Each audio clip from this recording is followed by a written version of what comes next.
ఒక కాకిని వెలుపలికి పోవిడిచెను.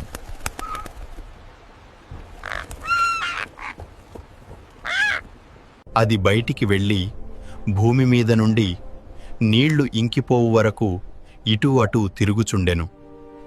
మరియు నీళ్లు నేల మీద నుండి తగ్గినవో లేదో చూచుటకు అతడు తన యొద్ద నుండి నల్లపావురమొకటి వెలుపలికి పోవిడిచెను. నీళ్లు భూమి అంతటి మీద నున్నందున తన అరకాలు నిలుపుటకు దానికి స్థలము దొరకలేదు. గనుక ఓడలోనున్న అతని యొద్దకు తిరిగి వచ్చెను.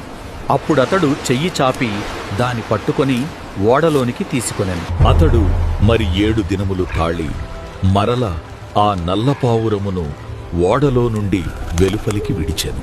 సాయంకాలమున అది అతని యొద్దకు వచ్చినప్పుడు త్రుంచబడిన ఓలీవ చెట్టు ఆకు దాని నోట నుండెను.